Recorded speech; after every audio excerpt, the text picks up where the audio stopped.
Well, thanks for that discussion on CVE and radicalization in the US and UK. Moving on now to a discussion of blasphemy, and with Joelle Fish, author of 2 recent reports, one on measuring the world's blasphemy laws. Interesting methodology. Question that I had, is there a strong correlation between what you consider to be good blasphemy laws and more protection of freedom of expression in practice, or are the contextual factors even more important? And then your second report, Anti-Blasphemy Offensives in the Digital Age, when hardliners take over. I think you've got some interesting recommendations there to the tech companies and liberal democracies, if we can find any left. Okay, thank you very much. Hang in there. You're having a coffee break very soon. and I'm with you, okay? So I'd like to thank Agnes deeply and extend my thanks to Columbia as well for inviting me to this event. And I'm here, as Sandra mentioned, to speak to you about how toxic blasphemy laws can be in the world. For those who don't know, anti-blasphemy laws call to criminalize any form of expression that insults God or the sacred. And the reason why these laws are so dangerous is because they place states as the arbiters of truth, and what is acceptable and what is unacceptable, and what is offensive and what is not. And basically they protect religion rather than protecting individuals. Now, those who are sanctioned are often citizens who are in minority positions, not unlike what we've discussed this afternoon. We are talking in particular about political dissidents, about bloggers, and there are some very interesting bloggers in the room. I call upon Hussein, for example, to discuss his blogging experience if he has time during the panel discussion. Secularists, religious minorities, their opinions have resulted in arrests, in arbitrary detentions. They have sparked assaults, murders, mob attacks. And just to give you one example of religious minorities that are persecuted in the name of anti-blasphemy allegations, to be Christian in Pakistan, to be Baha'i in Iran, to be atheist in Bangladesh, to be Ahmadi in Indonesia, or Copt in Egypt, well, you have a much higher chance of being accused of blasphemy. So there are 2 different effects that often occur. The first one is that you have a much higher likelihood of being prosecuted by the state, and you face tremendous legal pressures. And the second imminent threat that you have is that you can be attacked by mobs or individuals, and you can face tremendous social pressures of what is considered moral or indeed radical in a given society. So on one hand, the legal pressures that you face, and on the other hand, the societal pressures. Another category of people, of course, we heard Bassem Youssef last night. Many intellectuals, minority thinkers, artists, satirists are persecuted. And I must say that I fear that all rhetorical subtleties that free societies relish in, are increasingly attacked, whether it's satire, whether it's humor, whether it's hyperbole or sarcasm or provocation. Nuanced language and tones are a luxury that democracies frequently take for granted, and we all have to be careful about that. In some states, the focus shifts to how Islamist groups feel offended by the supposed crime of discussing or critiquing religion. And as I mentioned, crowds have descended on towns as well. The scenario has already played out in places like Indonesia, Pakistan, Egypt, Nigeria. And there have been targeted assassinations of secular bloggers that have led to a string of killings in Bangladesh. What I see, and this also pertains a lot to what has been said at this panel, is that you hear, for example, in the field of blasphemy, the increasing media headline in some places of the world where militant atheists are pointed out. So for example, the non-believers are the radicals, and they're perceived as being the radicals, and they're the ones to watch out for, and they're the ones who seemingly incite to violence, and so this is bizarre because our moral compass literally turns upside down, in the sense that those who are claiming to fight against radical blasphemers are the radicals themselves. And so my key message, if there's one message that I'd like to convey, is that the term radicalization is reversed in this debate. So violent extremists take justice into their own hands in the name of fighting radicalism, and anybody who does not follow the state-sponsored religion in a specific way is accused of being a radical, which is very ironic. Now, I've been asked to describe the 2 reports that I wrote on the question of blasphemy. I don't know how much time I have, but I have never described these 2 reports in such a small amount of time, so let's try and go for it. So the first one was the one that I wrote for the US Commission on International Religious Freedom, and we compiled 71 anti-blasphemy laws from around the world, from regions as diverse as the Middle East and North Africa, Asia Pacific, Europe, Sub-Saharan Africa, and the Americas. And we examined the wording of the language of each law.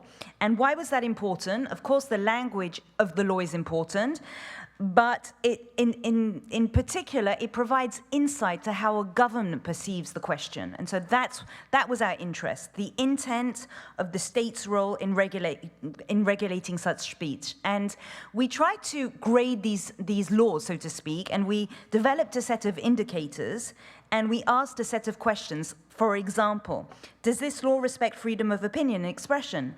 Does it respect freedom of religion or belief? Is the law vague? Can it be subject to an abuse? What is the punishment described in this law? Is it the death penalty? Is it a fine? Is it imprisonment? Does the law discriminate between different faiths or not? Yes, so the higher the score you get, the more dangerous and risk abuse the law of that country is.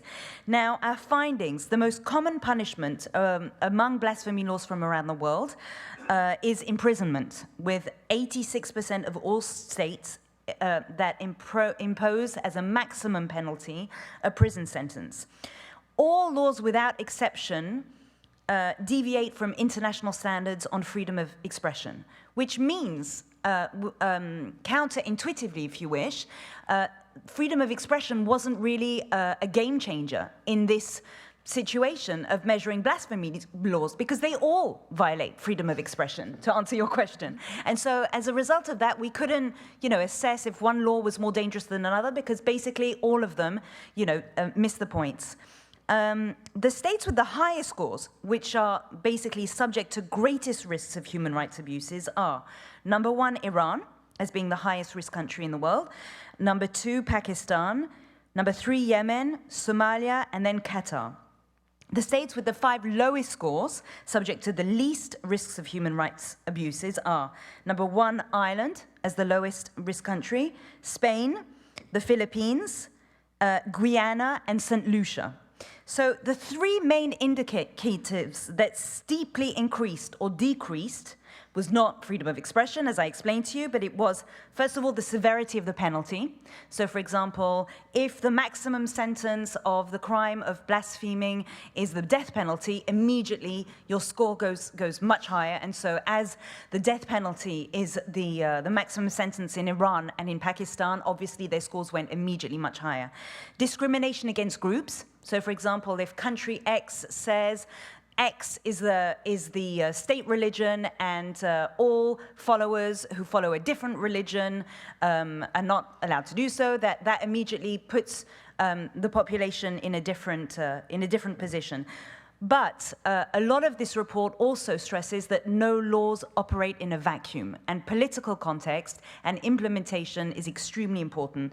Public and social attitudes towards religion, the independence of the judiciary and the rule of law, law enforcement, state responses to violence, you name it. Just one last comment on this report. We did have some surprises, you know, so we had surprises of Bangladesh. Take Bangladesh. Bangladesh is a country where many times we hear about the brutal killings of atheists and secular bloggers for quite a while, but Bangladesh had a quite low score. So, you know, we thought to ourselves, how is that possible? Bangladesh has a low score, and the situation we read about all the time in the media. That is because implementation, precisely. So you can't just look at the letter of the law. You also have to look at implementation. Now, I'd be happy to take more questions on this report, but I'm going to move on to the next report and to present you the findings of a Brookings report on blasphemy in the digital age. Basically, I observed cases where individuals were persecuted for what they said online about religion. They were arrested, detained, they suffered threats, harassment, violence.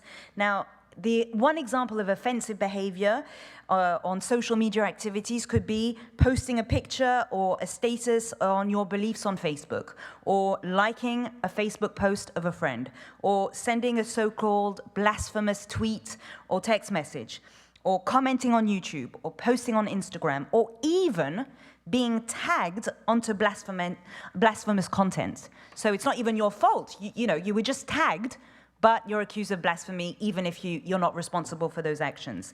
Of course, the internet has created this illusion of freedom, where internet users feel that they're empowered to openly voice their opinions, and maybe they anticipate less the consequences of their speech, and they would be more aware of their speech if it was offline.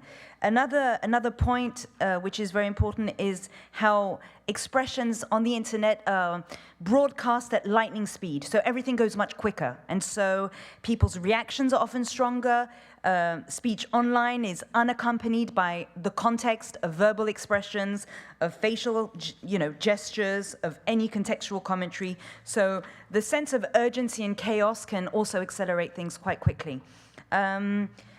Finally, this is a bleak conclusion, and we discussed it much yesterday. Internet has created new opportunity for persecution by governments. New opportunities for persecution. New opportunities to monitor people. I have reported cases from 2014 to 2016 in Bangladesh, Egypt, Indonesia, Iran, Kuwait, Mauritania, Pakistan, Saudi Arabia, Tunisia, Turkey, and the United Arab Emirates. But I'm aware that since July 2016, there are many more cases, such as in Algeria, Bangladesh, India, Jordan, Pakistan. So I have two more points to make. I'll just give you one example. I'd like to, for example, I don't know if some of you remember this video game that was very popular in 2016 called Pokemon Go, right? Yeah, so in 2016, three things, this is quite comical, if not upsetting, because in 3 different states, Pokemon Go was attacked on accounts of blasphemy. So in September 2016, an Indian lawyer told a court that Pokemon Go is blasphemous and should be banned because the game offends religious followers who don't eat animal products by giving players virtual eggs, all right? In September 2016, it was reported that a Russian YouTuber could face 5 years in jail after he filmed himself playing Pokemon Go in a church, and that was deemed as blasphemous. And finally, in 2016 as well, during this whole Pokemon Go craziness, Pokemon Go was declared blasphemous and Zionist by a Saudi supreme clerical body. So here we have 3 different countries, 3 different religions. We have India, Russia, Saudi Arabia, and they're all using religion and technology to pursue a national agenda. So I think that's definitely worth speaking about. And my final comments, I would just like to say that the tech industry is not responsible for state persecution. It cannot prevent violent riots from erupting, and it cannot prevent violence. But, and this is a big but, everything that the tech industry does is setting a precedent. And the world is watching, and we're right now in the middle of it all, as we discussed yesterday. And companies should not be expected, in my view, to encourage or to set international standards, because that's what the job is of human rights lawyers and all other experts. It's not the job of companies, but they've committed to respecting them. And so the policies of tech companies in this particular context really can tip the balance. Facebook said yesterday that they support domestic laws. Now, and they said it, Facebook said quite unapologetically yesterday that they support domestic laws. Now, if the domestic law in place is the death penalty for blasphemy, you understand what the problem is. I personally believe that compliance to any domestic laws are problematic, and that the only solution is to uphold international standards. So that's my point for blasphemy, and I'm happy to take any questions. Great. Thanks, Joelle. So, Agnesh, let me ask you about time. We started 20 minutes late. It's now 10 minutes to 4. I can see the panelists for the next panel are here. Will you give us to 10 minutes after 2, or 10 minutes after 4? So we have 20 minutes. I'll look forward to taking lots of questions, and then we'll group them according to our sub-panels.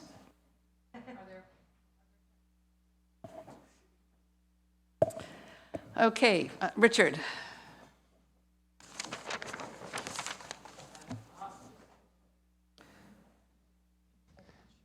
Is it on? Yes, it is. Hi, my name is Richard Danbury. Affiliation, I spoke earlier, but I teach investigative journalism at De Montfort University. It's all right. It's just a rider on the excellent presentation about the UK. One thing which you didn't mention, no doubt, is in your report, is there are 2 curious provisions in addition to the prevent strategy, which are relevant, under the Terrorism Act 2000, which create a proactive duty to report to the police various items which anyone comes across, either in relation to terrorist financing, or if you have a belief that you have information which may assist in the prevention of terrorism. And these are extra constraints as well as prevent, which apply well beyond prevent, and they have the same effect as the ones you described. So it's bothersome, to put it mildly. Other questions or comments? And particularly looking if we see any strands that connect the 3 sub-themes of the panel. Corinna, and then Agnes. Right, just wait a minute. Well, this is just something I've been thinking about a lot. When we talk about violence against women, when we talk about terrorism, like these sociological studies are frequently cited about speech not impacting behavior, right? Porn and violence against women, for instance, right? And the thing is that, since this is a safe space, even though it is being videoed, look, it seems to me that when we look at directed campaigns, when we look at behavior change, when we look at campaigns, for example, anti-smoking campaigns, right? There is quite blatantly and even anecdotally, you can say that, say, so-and-so movie inspired me to do such and such thing, right? And so I wonder whether it's something that we're not addressing adequately in terms of, whether it's in terms of radicalization, whether it's in terms of the link between speech and violence, etc. And I would love for sort of any thoughts you may have, because I think one of the sort of important functions of this space is to identify gaps in research, because while I'm a litigator, we have plenty of academics that kind of might be interested in a research agenda.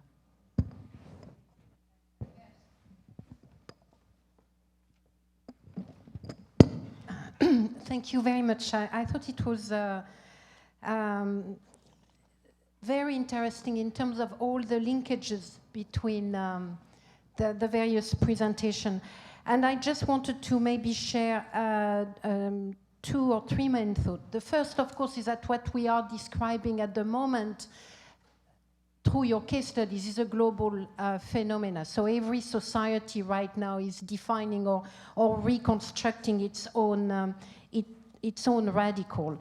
The second implication is that we can find radicals in the strangest space and in the strangest places. And I mean radicals as defined by the mainstream norms or by government. So at the moment, and it's not quite the same, but you know, I was in El Salvador not very long ago, and the gang members are not described as radical, they are described as terrorists, which I think is an interesting use of the concept, and I'm not sure this was originally what it was meant to be. So there is a global phenomenon. In my view, it is backed up by transformation of the legal framework, and we have not talked a lot about it.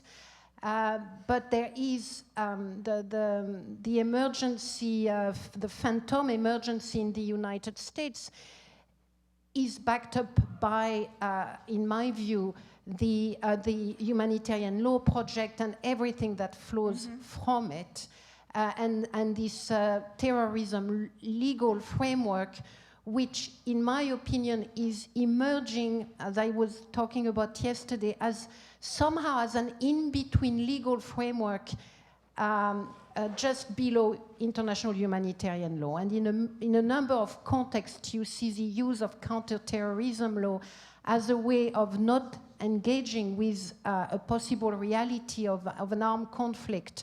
But it's an extension and a normalization of an emergency power situation.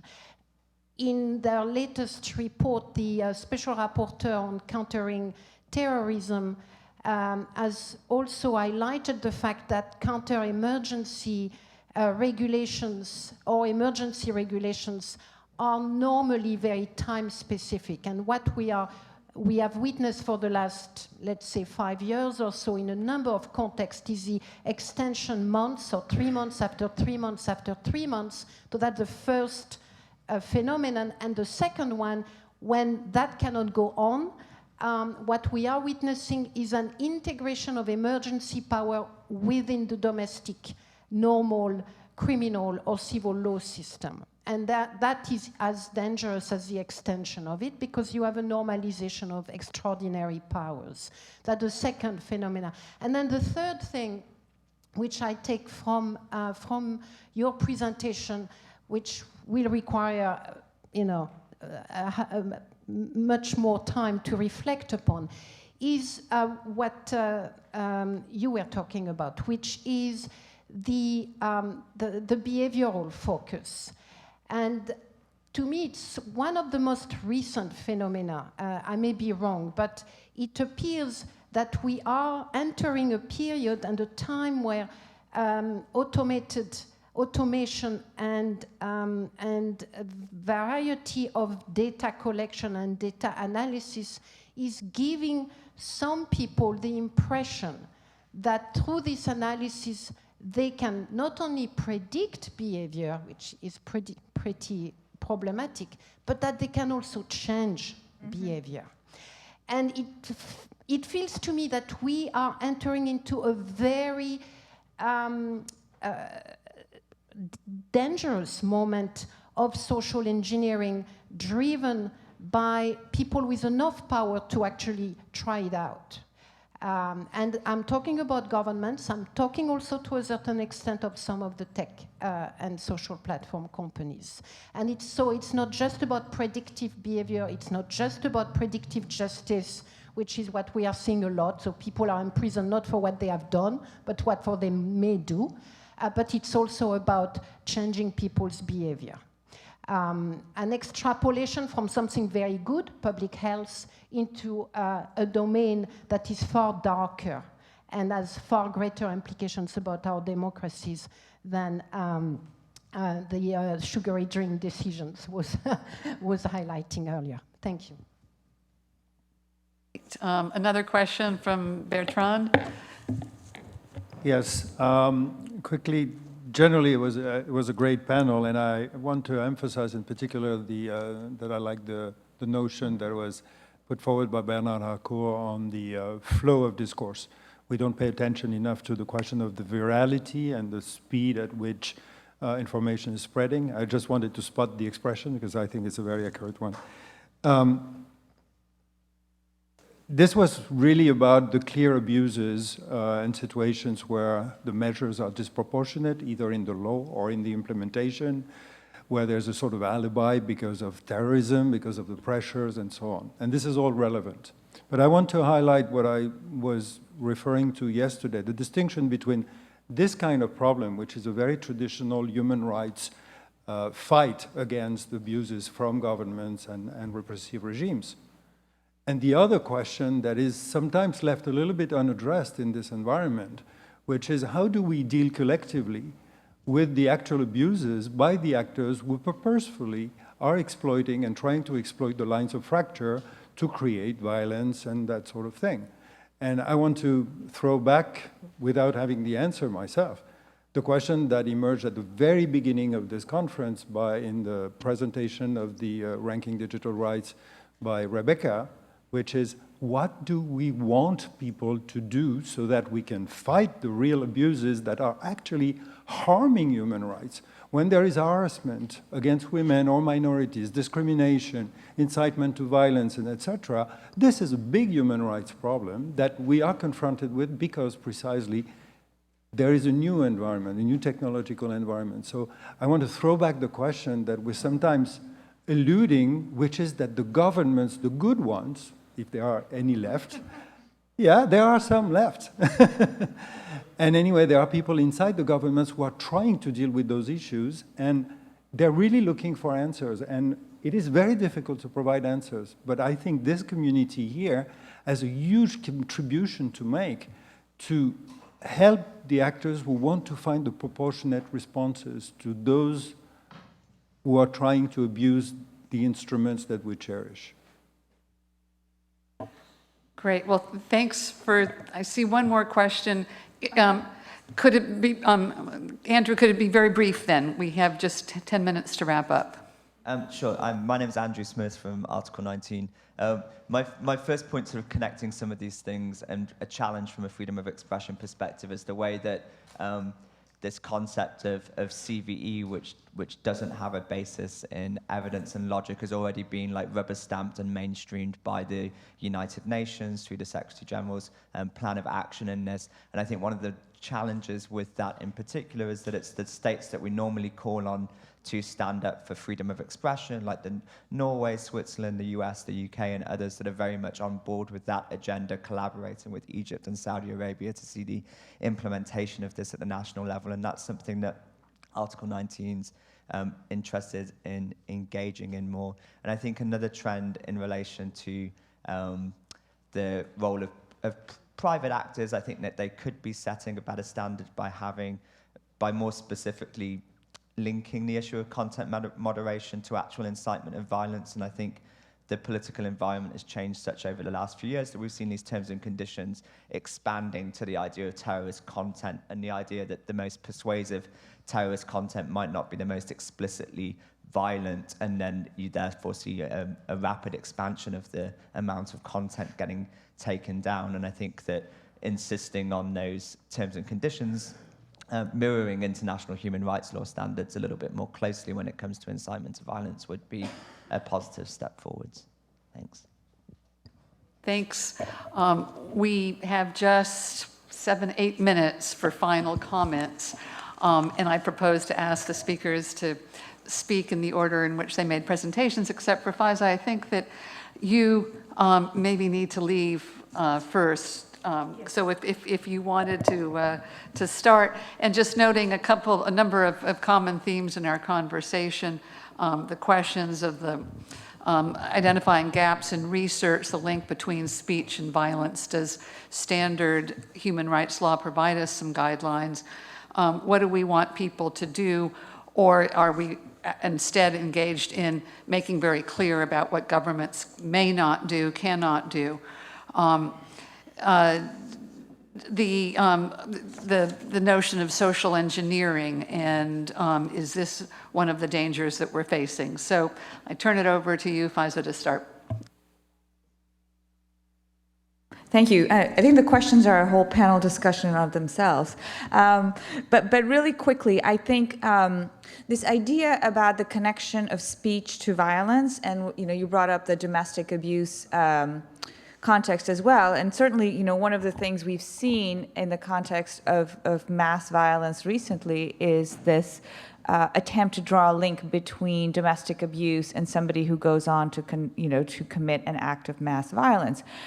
And I think the thing I would say is you can look at these connections in a descriptive way, and you may find some trajectories like that. But the reality is that what governments try to do is use them in a predictive way. And you certainly have far more people in this country and other countries who abuse their wives or husbands, by far, than the ones who go out and commit mass attacks. I mean, the numbers are just completely disproportionate. You have, millions of people who have watched Anwar al-Awlaki's videos, but only a handful who actually carry out violent attacks. So I think you always have to think about, it's not that words don't matter, words obviously do matter, but what I'm concerned about is the use of words as being a predictor of particular kinds of violent behavior. And I think that's a very distinct question. That being said, I nonetheless tend to be pretty much a free speech absolutist. And I don't think you should take down al-Awlaki videos for a number of reasons, mainly because of this, but also because I think they provide us with a historical record and with something to research. And one of the things, just coming to content moderation, I think Andrew's comments were really well taken. I was having a discussion recently with somebody who's been working in the human rights field in Cambodia, and because you have so much content being taken down, one of the concerns is that documentation about human rights violations is actually being taken down in the process as well. So the downstream consequences of our attempts to have a kind of nicer, less radical society, I think, are enormous, and I don't think people have really thought through that. Lastly, I think Agnes raised a really interesting question about, data analysis to predict behavior, which is very, very problematic now, primarily, in part because, the technology isn't where they say it is, and second, because of the sort of discriminatory way in which most algorithms operate. But the idea that you can sort of use technology to change behavior, I guess I'm just a little bit skeptical, given the fact that I don't think they're that great at predicting behavior either, when you get beyond sort of simple decisions like that consumers make. And I think, we can very easily take this they're so great at figuring out how to target ads, which they're not, by the way. I've been getting ads for male adult diapers for like 3 months on Facebook, so just saying. But I'm not sure that translates into more sophisticated, complex, nuanced situations. Bernard mentioned the GEC, the Global Engagement Center.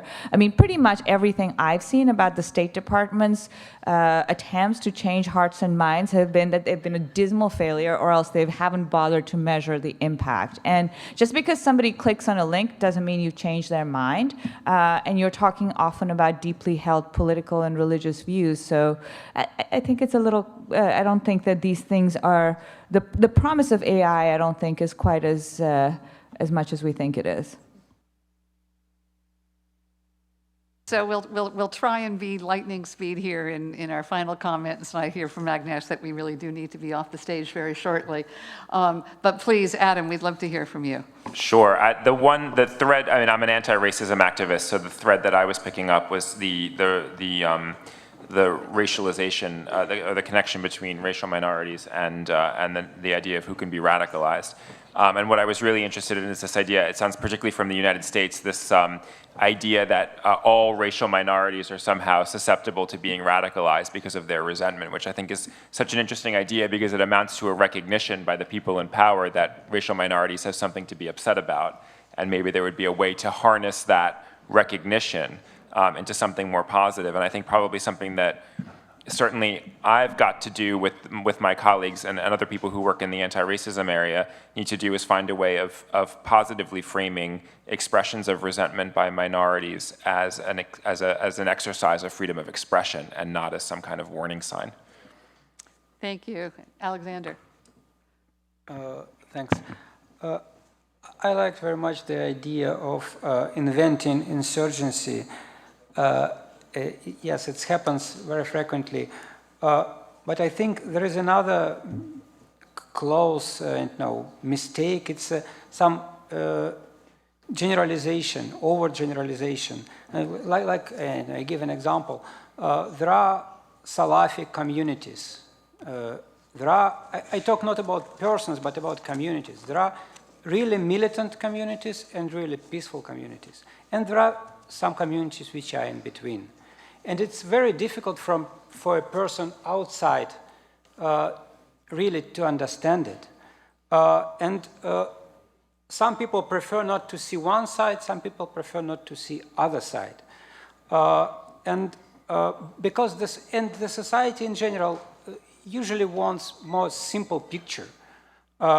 It's natural, some general framework which covers all.